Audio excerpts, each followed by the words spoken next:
ختم اللہ علی قلوبہم، اللہ نے ان کے دلوں پر مہر لگا دی، سیل کر دیا، یعنی سیل ہو گئی، اب کوئی چیز اس کے اندر داخل نہیں ہو سکتی۔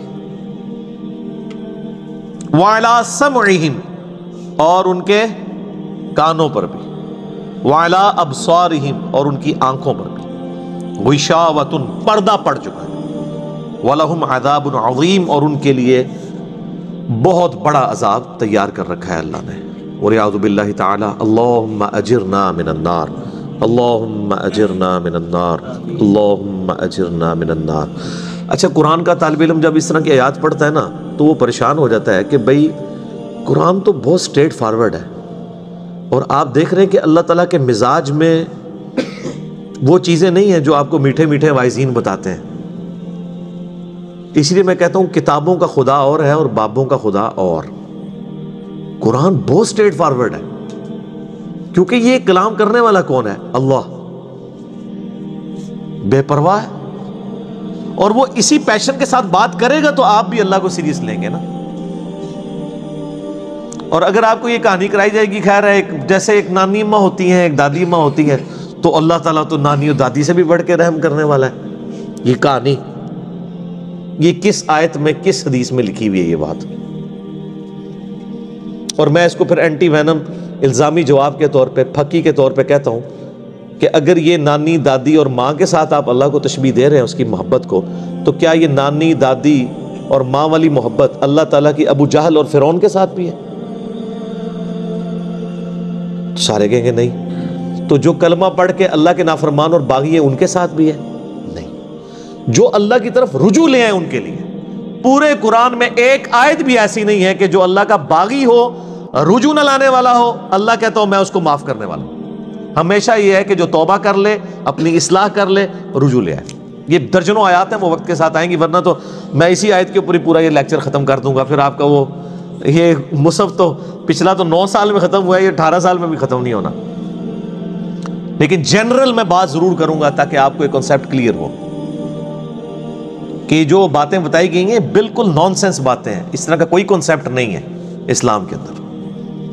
ایک میرا یوٹیوب پہ کلپ بھی ہے، اللہ کی رحمت سے دھوکہ، وہ آپ کلپ دیکھیں، میں نے اس میں کراس ریفرنس کے طور پہ کئی آیات پیش کی ہیں کہ یہ آپ کو بالکل کہانی کرائی گئی ہے۔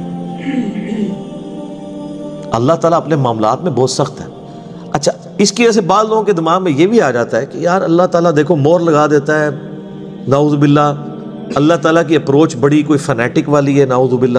ایسا نہیں ہے، یہ ان لوگوں کے لیے جو جان بوجھ کے حق سے اناد کرتے ہیں، تو پھر اللہ تعالیٰ کہ غضب کا کوڑا ان پہ پڑتا ہے کہ یار ان کو بات سمجھ بھی آ گئی تھی، اس کے باوجود انہوں نے یہ کیا ہے، اب میں ان کو نہیں چھوڑوں گا، اب ان کے اندر ہدایت داخل بھی نہیں ہو سکے گی۔ یہ بہت، یعنی اس کو کہتے ہیں پوائنٹ آف نو ریٹرن۔ اب اس پہ اللہ تعالیٰ کو کوئی پوچھ نہیں سکتا، اس کو اللہ نے بین کیا ہے۔ لا يسأل عما يفعل وهم يسألون، اللہ کو کوئی نہیں پوچھ سکتا اس نے کوئی کام کیوں کیا، اللہ ہر ایک کو پوچھ سکتا ہے۔ یہ اللہ کو گلہ نہیں کیا جا سکتا، رب ہے، مالک ہے، اس نے اپنے لیے رول طے کیا ہے کہ بھئی جب پوائنٹ آف نو ریٹرن پہ کوئی بندہ پہنچے گا، سچائی قبول کرنے کے باوجود وہ حق سے اناد کرے گا، اس کو نظر آ جائے گی سچائی ہے، پھر بھی وہ اناد کر دے گا، پھر میں موت لگا دوں گا۔ آؤ، پھر وقت کا پیغمبر بھی اس کو ہدایت نہیں دے سکتا۔ انک لا تہدی من احببت ولکن اللہ یہدی من یشاء، اے نبی جس سے تم محبت کرتے ہو تم بھی اسے ہدایت نہیں دے سکتے، اللہ جسے چاہتا ہے ہدایت دیتا ہے۔ ہدایت کس کو دیتا ہے؟ والذین جاہدوا فینا لنہدینہم سبلنا، جو لوگ ہماری راہ میں کوشش کریں گے ان کے لیے ہم اپنی راہیں کھولیں گے۔ اس کائنات کی سب سے ایلیٹ چیز ایمان ہے، جس کے اوپر ہمیشہ کی کامیابیوں اور ناکامیوں کا فیصلہ ہونے والا ہے۔ تو آپ کیا سمجھتے ہیں کہ آپ کو یہ راہ چلتے فٹ پاتھ پہ گری پڑی مل جائے گی؟ اس کے لیے کوئی ایفرٹ پٹ نہیں کرنی پڑے گی، اور دنیا میں جس چیز کی منفعت چند سالوں کے لیے ہو وہ بھی اتنی ایفرٹ پٹ کرنے کے بعد ملتی ہے، اور جس سے ہمیشہ کی کامیابیاں آپ کا مقدر ہونے والی ہیں، آپ سمجھتے ہیں کہ وہ آپ کو چنگے جی لگ جائے گی، مفت میں ہی مل جائے گی؟ نہیں، ناٹ ایٹ آل۔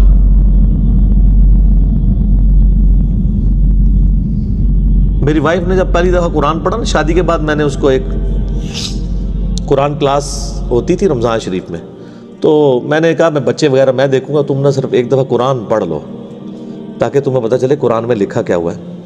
قرآن آپ اکیلے بیٹھ کے تو ظاہر ہے اس طرح نہیں ہے، ایک ماحول ہوتا ہے، ایک ڈیکورم ہے، کلاس ہے، جس طرح یہاں لوگ بیٹھے ہیں۔ تو رمضان میں پورا قرآن اس نے مکمل کیا نا، تو میں نے اس سے پوچھا تم نے کیا یعنی اس سے حاصل کیا؟ اس نے کہا جی اللہ بہت سخت ہے، اور جس خدا کا تعارف ہمیں ہمارے ماں باپ اور یہ معاشرہ کرواتا ہے وہ خدا نہیں ہے جو قرآن میں ہے۔ اللہ تو اپنے معاملات میں بہت سخت ہے۔ یہ کتاب انذار ہے، تبشیر اور بشارت ان کے لیے جو بات مانتے ہیں، جو نہیں مانتے ہیں ان کے لیے عذاب کا کوڑا ہے یہ کتاب، کیونکہ اللہ ہے نا، یہ کائنات اس نے اس لیے بنائی ہے کہ آپ جانوروں کی طرح کھائیں پیئیں، اولاد پیدا کریں اور مر جائیں۔ انسان کو اس نے اپنے لیے پیدا کیا ہے، پوری کائنات انسان کے لیے اور انسان کو اپنے لیے۔ وما خلقت الجن والانس الا لیعبدون۔ اچھا یہ جو بات ہے نا، ختم اللہ علی قلوبہم وعلی سمعہم وعلی ابصارہم، مہر لگا دی ان کے دلوں پر، کانوں پر، آنکھوں پر، پردہ ڈال دیا، اب عذاب ہی ان کو آئے گا۔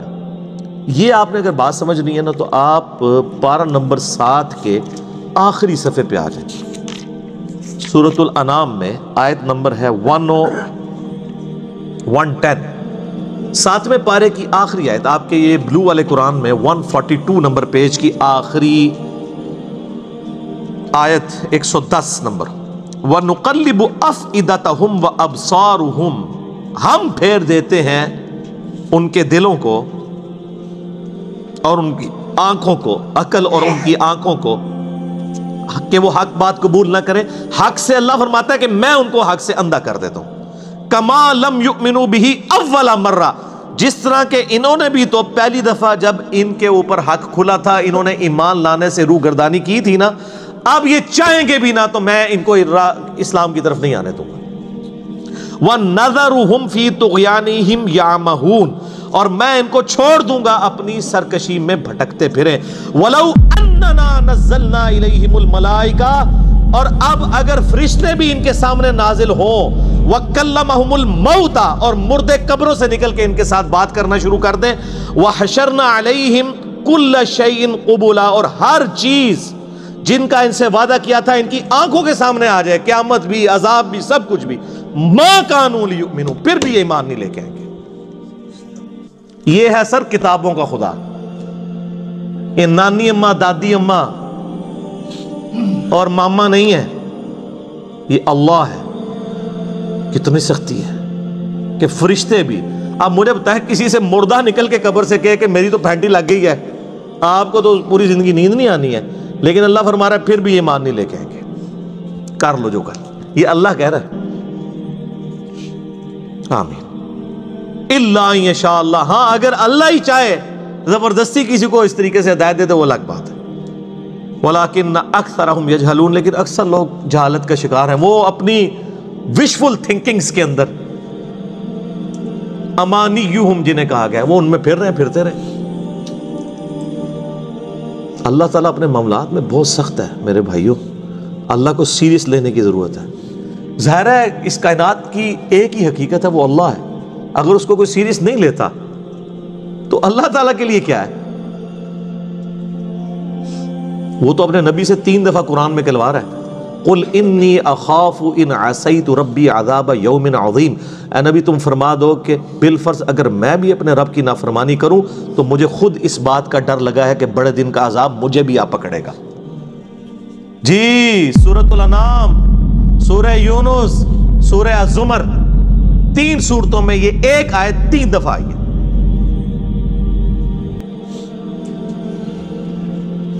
آپ مجھے بتائیں جو آپ کو کہتے ہیں جناب ہم بخشوا لیں گے، ہم اپنے مریدوں کو لے جائیں گے، اور تو انہوں کھنگن نہیں دینا کسی نے ہوتے،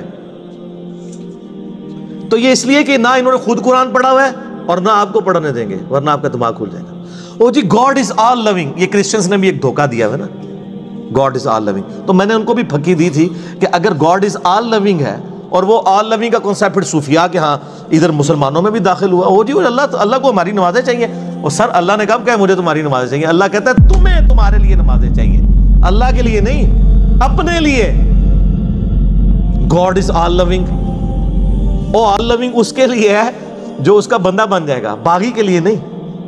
تو پھر میں نے ان کو دنیاوی طور پہ ایک الزامی جواب، اینٹی وینم پھکی دی ہے کہ بتاؤ تمہارے دشمن کی بھی بیوی ہو اگر کوئی، اور اس کے چھوٹے چھوٹے 4 بچے ہوں، کیا تم اپنے دشمن کے لیے خواہش رکھو گے کہ اس کی بیوی چھوٹے چھوٹے 4 بچے چھوڑ کے مر جائے اور اس کے بچے سوتیلی ماں کے ہاتھوں پٹتے رہے، ان کے مینٹل ماڈلز تک بدل جائیں؟ سارے کہیں گے نہیں نہیں جی، کیوں نہیں؟ دل پسیجتا ہے۔ اچھا، آپ کا دل پسیجتا ہے اور آپ نے ہمیں یہ کہانی کرائی ہے کہ اللہ تعالیٰ ماں سے اتنے گنا اور دادی سے اتنے گنا اور نانی سے اتنا گنا محبت کرتا ہے، تو وہ اللہ روزانہ ہزاروں ایسی عورتوں کو موت کیوں دیتا ہے جن کے 4 چھوٹے چھوٹے بچے ہوتے ہیں؟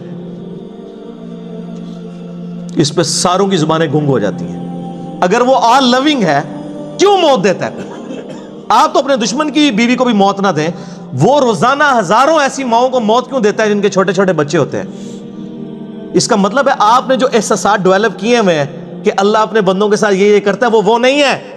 اللہ اپنے احساسات کا اسیر نہیں ہے، اللہ کے وہ جذبات نہیں ہیں جو آپ کے ہوتے ہیں، وہ بے پرواہ ہے۔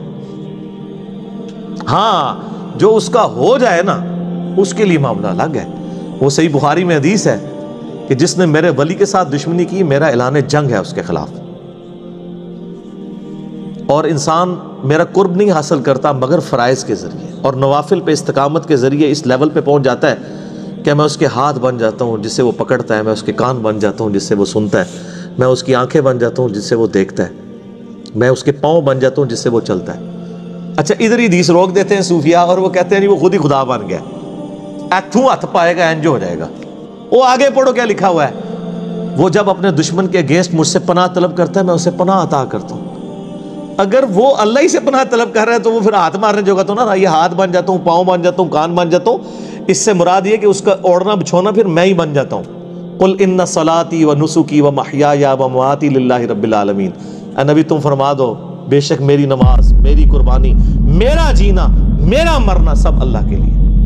اوڑھنا بچھونا اللہ بن جاتا ہے۔ اس حدیث کے آگے الفاظ ہیں، اللہ تعالیٰ فرماتا ہے مجھے کبھی کسی معاملے میں ہچکچاہٹ نہیں ہوتی سوائے ایک معاملے کے کہ جب مجھے اپنے کسی مومن بندے کو موت دینی پڑتی ہے۔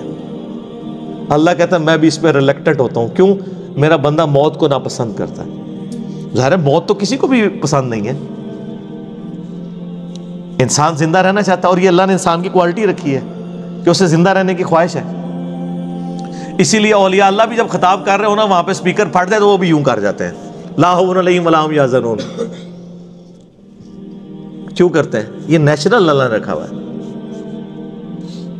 کسی اولیاء اللہ کو کہنا یہ سامنے یہ بٹ صاحب کے پاس جو بندوق بڑی خطرناک سی انہوں نے تانی ہوئی ہے، کسی اولیاء اللہ کو کہنا پڑھ لے کلمہ میں چلان لگاؤں، تو آپ دیکھ لیں اس کی کیا حالت ہوگی۔ یہ اللہ نے نیچرل رکھا ہوا ہے۔ موت تو اللہ فرماتا ہے کہ میں بھی ریلیکٹڈ ہوتا ہوں، وہ اپنی موت کو ناپسند کر رہا ہوتا ہے اور میں اسے موت دے کے اپنے پاس لانا چاہتا ہوں۔ پھر کیا ہوتا ہے؟ پھر تو وہ قرآن پاک میں سورہ حمیم سجدہ میں ہے نا کہ ایسے لوگوں میں پھر فرشتے نازل ہوتے ہیں، ان کو بشارت دیتے ہیں موت کے وقت۔ اور پھر سنن ابی داؤد میں، سنن نسائی میں بڑی ڈیٹیلڈ احادیث ہیں کہ جب ایمان والے کی موت کا وقت قریب آتا ہے تو باقاعدہ اس کو آمادہ کیا جاتا ہے کہ وہ خود کہے کہ میں مرنا ہے۔ وہ جب سب کچھ دیکھتا ہے وہ کہتا ہے ٹھیک ہے جان دو، پہلے نہیں کہتا جان دو۔ بڑا مشکل کام ہے۔ پہلے کہنا کہ جان دو تو حضرت موسیٰ علیہ السلام تھپڑ کیوں مارتے ہیں اسرائیل کو؟ میرا وہ بھی کلپ چڑھا ہے نا، بخاری مسلم میں حدیث ہے جو۔ تو یہ بہت سینسٹیو ایشو ہے۔ اللہ تعالیٰ کے بارے میں آپ اپنے دماغ کھول لیں، یہ آپ وہ کتاب کھول رہے ہیں جو بابوں کی لکھی ہوئی نہیں ہے کتاب، یہ اللہ کی نازل کردہ کتاب ہے۔ اس کو اسی طریقے سے سمجھنا ہے۔ شروع میں ہی آپ کا کانٹا نکل جائے گا تو آپ کو آگے قرآن سمجھنا آسان ہوگا۔ اللہ کے مزاج کو سمجھنا ہے آپ نے، اور یہ دماغ میں بات طے کر لینی ہے کہ بابوں کا خدا اور ہے اور کتابوں کا خدا اور۔ یہ آپ جو پڑھ رہے ہیں نا یہ وہ خدا ہے جس کا تعارف محمد رسول اللہ صلی اللہ علیہ وآلہ وسلم نے آپ کو کروایا ہے۔